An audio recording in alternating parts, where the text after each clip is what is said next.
hadir lagi di Maugif Channel. Di video kali ini, aku bakal bawain satu cerita horor yang aku ambil dari Twitter dari akun @saturnroshx. Judul dari threadnya adalah Diganggu Jin Poligi. Buat kalian yang penasaran, langsung aja kita ke ceritanya. Untuk memudahkan dalam bercerita, si penulis thread akan aku panggil dengan Mbak P, sedangkan temennya akan aku panggil dengan Mbak H. Kejadian ini dialami Mbak P dan Mbak H waktu mereka masih jadi mahasiswa keperawatan. Dan saat itu Mbak P dan Mbak H lagi praktik lapangan pertama mereka. Ya kira-kira sekitar semester 2 lah. Saat itu mereka ditempatin di salah satu rumah sakit swasta di daerah Jogja. Dan mereka juga dapat jatah buat jaga polisaraf di rumah sakit itu. Tapi karena saat itu polisaraf lagi sepi, akhirnya mereka disuruh bantu-bantu di poli gigi. Di polisaraf mereka mendapat shift siang, jadi mereka pindah ke poli gigi itu sekitar jam 3:30 sore. Awalnya lancar-lancar aja seperti biasanya, sampai akhirnya tiba di suatu hari. Mereka melakukan kegiatan seperti biasa, sampai antrian habis pada pukul 5 sore.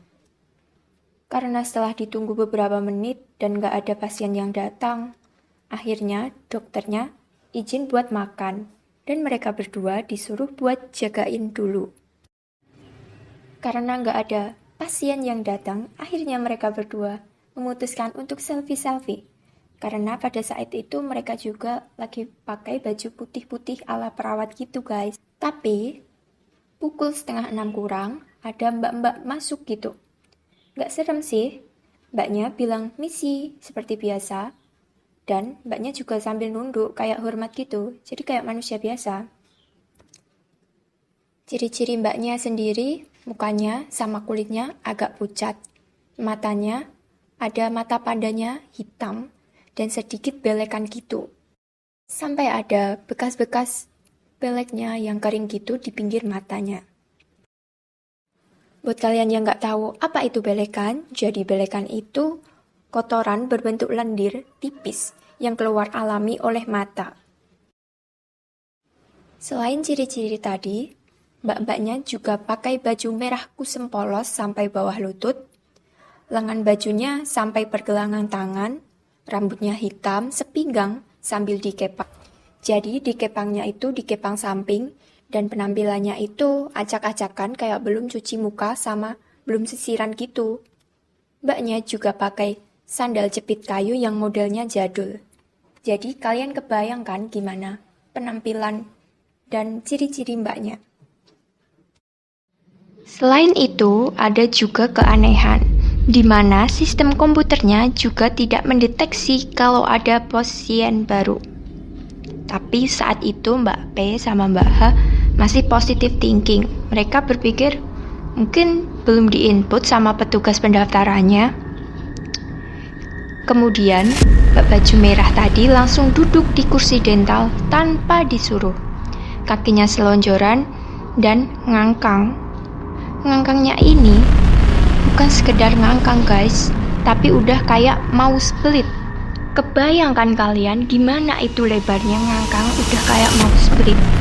Mbaknya juga duduk tegak banget, kepalanya menghadap ke atas dan dia juga tidak bersandar di kursi dental itu. Selain itu, nafas dari mbak-mbak tadi juga cepet banget sampai Mbak H bilang, "Weh, dia sesak nafas kah? Apa perlu diperiksa dulu?" Awalnya, Mbak P sama Mbak H mau asesmen awal dulu. Niatnya biar nanti kalau dokternya datang, tinggal periksa aja gitu.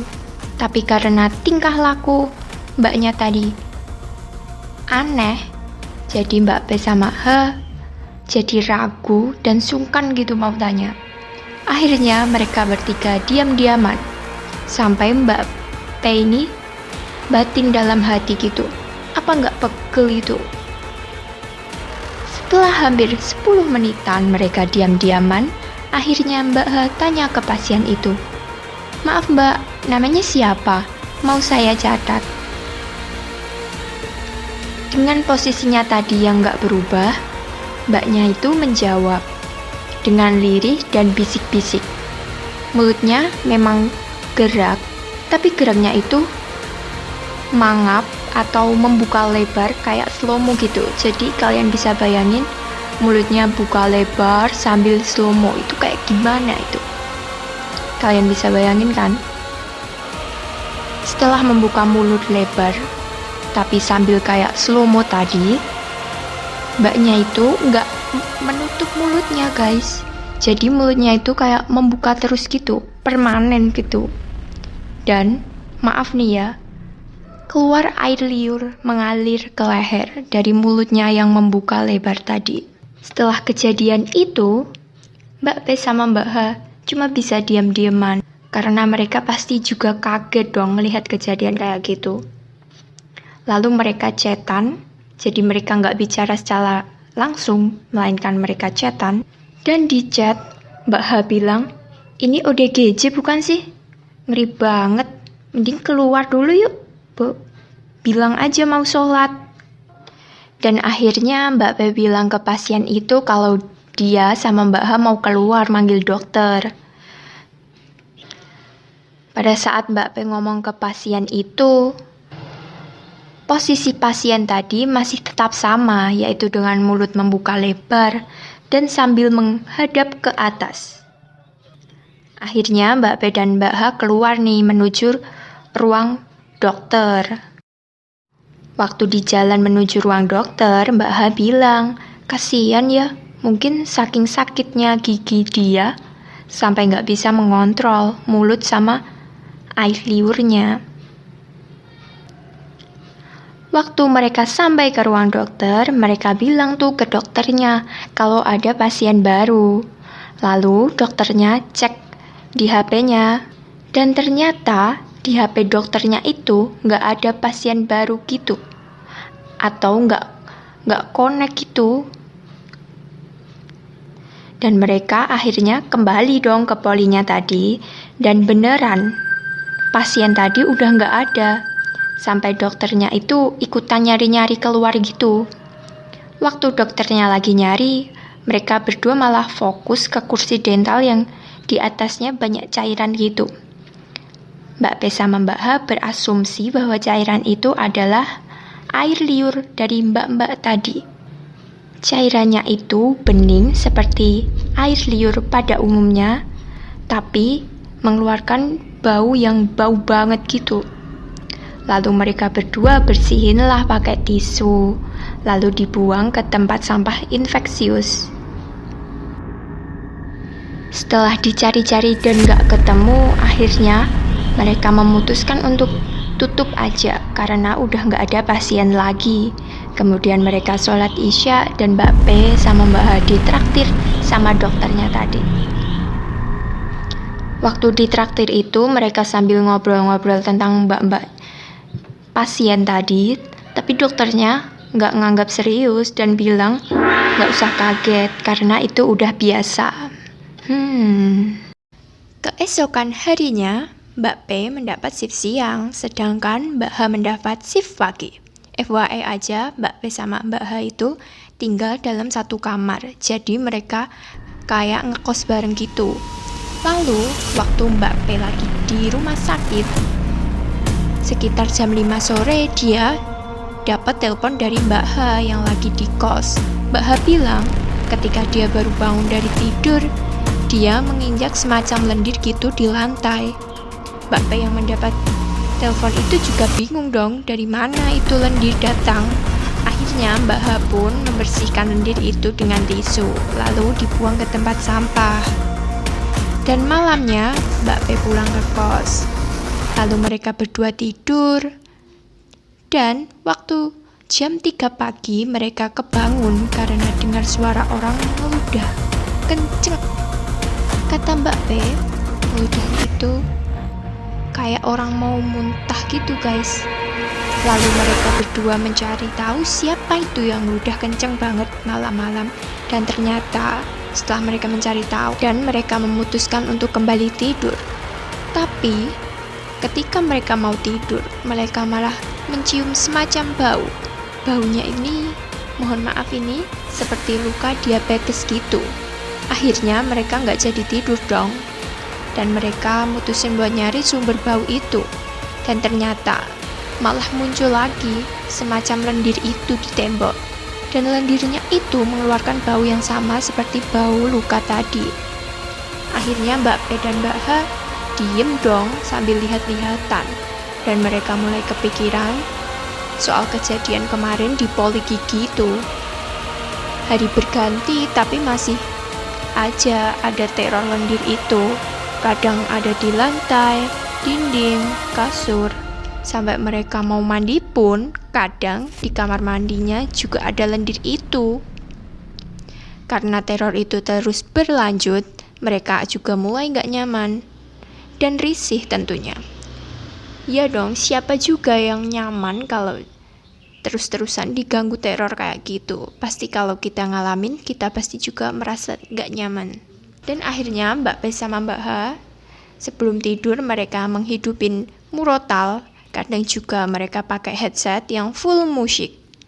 Dan kalau salah satu di antara mereka ada yang kebagian shift malam, maka mereka yang tidur di kos pilih numpang dulu di kamar temen karena nggak berani dong tidur sendiri. Selain itu, karena teror lendir itu, kamar mereka juga jadi bau banget. Sampai-sampai kalau ada orang yang masuk, pasti mencium itu baunya.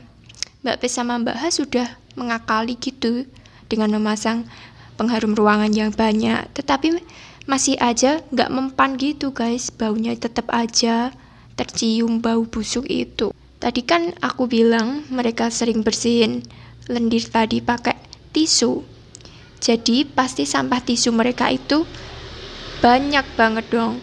Suatu hari mereka sampai ditanya sama bapak kosnya, "Mbak, kok sampah tisu kalian banyak banget? Membludak setiap hari, kenapa ya?" Mbak P sama Mbak H pun diem gitu. Dan pastinya mereka malu dong ditanya kayak gitu. Tapi mereka mencoba untuk tenang. Dan sempat juga kepikiran buat pindah kos. Tapi sayang dong, udah dibayar 2 bulan full. Sedangkan mereka baru pakai sekitar 4 mingguan. Suatu hari Mbak H dapat shift pagi. Sedangkan Mbak P, dia stay di kamar dong.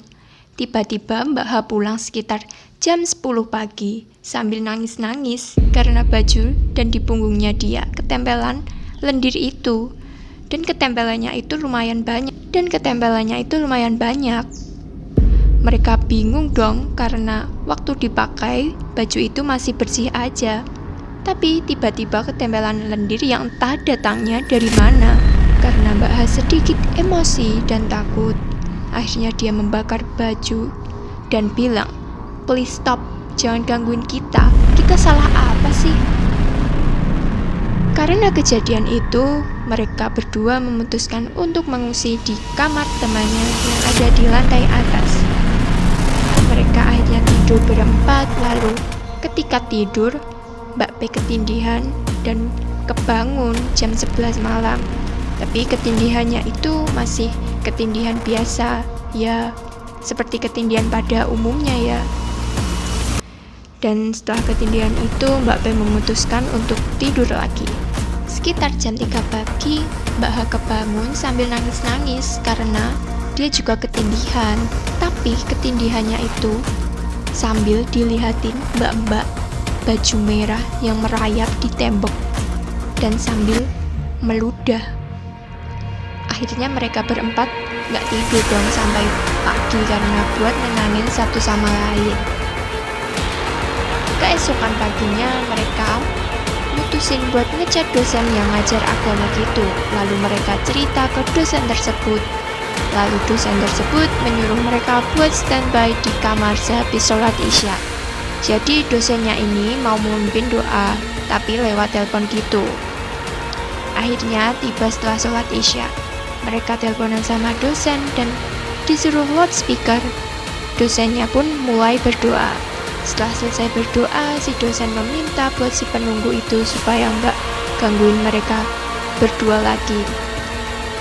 Dan mereka berdua disuruh ngomong ke siapapun yang gangguin mereka itu. Tapi karena Mbak H pada saat itu cuma bisa nangis, Karena masih kepikiran kejadian semalam, akhirnya Mbak P lah yang ngomong.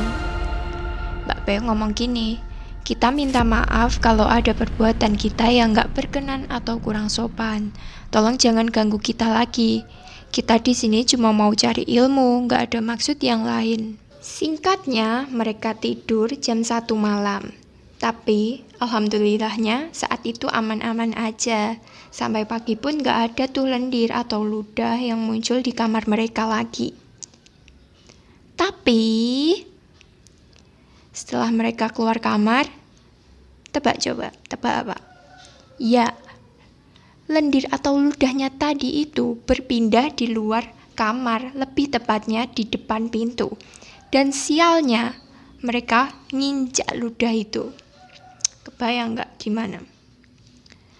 Dan ternyata doa bersama dosennya tadi malam itu cuma bisa mindahin posisi lendirnya tadi. Selain itu, mereka juga masih ketindihan tiap kali tidur di kamar itu. Karena udah nggak kuat dan nggak enak juga kalau numpang terus di kamar teman, ditambah teman mereka juga agak kelihatan takut buat numpang mereka berdua. Lalu Mbak P sama Mbak H pun memutuskan untuk pindah kos di minggu ke-6. Dan emang agak berat ya, karena mereka udah bayar full 2 bulan dan cuma kepake sekitar 6 minggu aja. Gimana? Terornya udah selesai? Belum guys. Setelah mereka pindah kos, teror lendir sama ketindihan itu tetap berlanjut.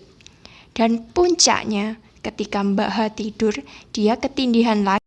Tapi ketindihan yang ini sampai bikin Mbak H sesak nafas dan akhirnya dilarikan ke IGD. Karena itu, orang tua dari Mbak H pun datang. Kemudian Mbak H sama Mbak P cerita dong semuanya ke ortunya Mbak H. Akhirnya ortunya Mbak H pun ikut nginep di kos dan besoknya ortu Mbak H manggil orang pinter. Jadi di kos itu ada 6 orang ya guys.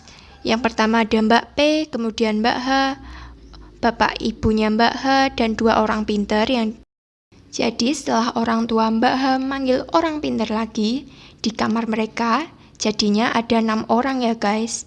Yang pertama ada Mbak P, kemudian Mbak H, bapak ibu dari Mbak H, dan 2 orang pinter yang dipanggil tadi. Setelah itu mereka melakukan semacam ritual atau ruqyah gitu, di mana Mbak P sama Mbak H dikasih air lalu disuruh untuk minum sampai habis. Lalu mereka disuruh bersih-bersih, mandi, keramas, dan segala macamnya. Lalu mereka duduk di tengah dan pundak mereka dipegang sama orang pinter tadi. Lalu salah satu dari orang pinter itu bilang, oh ini bentuknya pocong ya? Mbak P sama Mbak H pun menyangkal dong dengan bilang, bukan pak, ini perempuan pakai baju merah. Lalu disangkal lagi sama orang pinternya, enggak kok, ini pocong. Setelah mereka berdua bingung dong, setahu mereka kan itu yang ganggu cewek baju merah itu. Lalu orang pinter itu jelasin, cewek itu bukan wujud aslinya, melainkan ini cewek, tapi wujud aslinya pocong. Orang pinter tadi juga jelasin kalau pocong ini suka sama kalian, tapi dia lebih condong ke Mbak H. Makanya dia suka dijahilin dan suka nindihin. Orang pinter itu bilang, kamu kurang bersih dan terlalu terbuka, jadi pocongnya suka sama kamu. FYI aja, Mbak H ini tipe orang yang kalau buang, pembalut itu nggak dicuci, tapi langsung dikresekin lalu dibuang. Dan dia juga tidur suka pakai baju yang minim gitu guys. Lanjut ya. Setelah itu, pocong tadi malah merasukin salah satu dari orang pintar tersebut. Dan orang pintar yang dimasuki pocong tadi bilang kalau dia mau bawa Mbak H ke alamnya buat dinikahin. Dan niatnya pocong itu gangguin Mbak H supaya Mbak H biar seneng sama dia. Sambil bicara itu, si pocong ini sambil pegang-pegang kaki sama pahanya Mbak H gitu. Jadi ini setan, tapi setannya mesum gitu. Lalu Mbak H bilang sambil teriak, "Cukup, aku kesel loh ngene iki. Duniamu wis beda, aku ya udah lesbi, lambemu." Yang kalau diartiin dalam bahasa Indonesia ya kira-kira begini, "Cukup, aku capek loh kayak gini, duniamu itu udah berbeda. Aku juga bukan lesbi, mulutmu." Gitulah. Singkatnya, si pocong itu pun mau pergi dengan syarat mau ngelus kepalanya Mbak H. Lalu Mbak H bilang, "Tapi janji awakmu ora bakal ganggu aku meneh." Lalu si pocong itu menjawab, "Iya Cah Ayu, aku bakal golek getih liya maneh." Setelah selesai ruqyah atau ritual tadi, Mbak H masih dipantau sama orang pintar tadi selama kurang lebih ya sekitar sebulan. Dan alhamdulillahnya Mbak P sama Mbak H udah nggak digangguin sama setan itu lagi. Gimana guys, kalian suka nggak konten horor kayak gini? Kalau suka silahkan komen di bawah. Dan jangan lupa subscribe, like supaya aku lebih semangat lagi bikin video-videonya. Kalian juga bisa kasih saran di kolom komentar supaya video-video aku makin berkembang. Oke, terima kasih.